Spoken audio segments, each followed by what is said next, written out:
Hi guys, welcome back to my amazing kitchen. My name is Abba.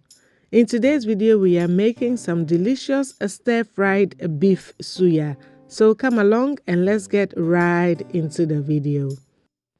So I have here some beef which I have cleaned and cut into bite-sized pieces. And to this I'm going to go ahead and add some garlic powder, onion powder, a little bit of salt, some garlic and ginger paste, and 4 tablespoons of some suya powder. Suya powder is a spicy African barbecue blend. To this I add a drizzle of oil just to help the suya stick to my meat properly. Now go ahead and massage your spices into your meat until it is well coated. Now go ahead and cover this with some cling film and allow this to marinate for about 30 minutes. So whilst my meat is marinating, I've gone ahead to prep my veggies, and I'm using 1 red onion which I have diced, and I'm trying to separate them from each other. Also, I used 1 red bell pepper, 1 yellow and 1 green. It makes the dish colorful.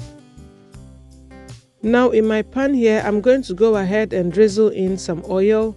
Go ahead and add my beef and then cook this on a medium-high heat.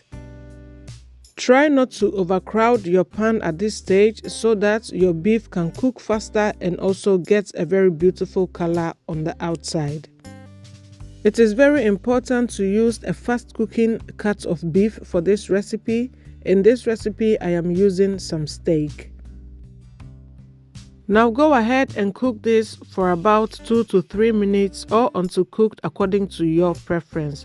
Remove this from your pan, set it aside and cook the remaining beef until everything is cooked.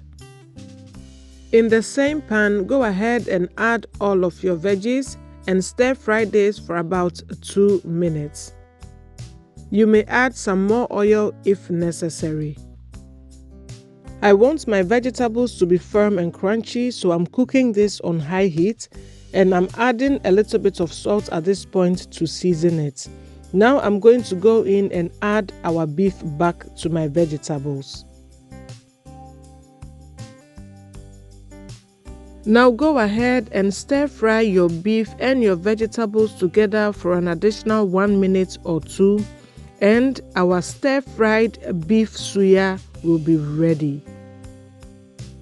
This dish is truly amazing. It is just like eating chinchinga but without the steak. It is very nice with some fried rice, as I served mine with in this video, but you can serve this with some fried yam or some fried plantain, or eat it on its own or have it as a side. The possibilities are endless. Please don't forget to give me a thumbs up, comment down below and share this video for me. Thank you so much as you do so.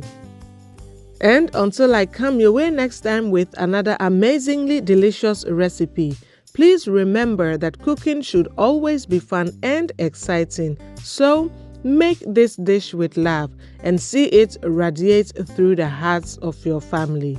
Thank you so much for watching, guys, and see you in my next video. Bye!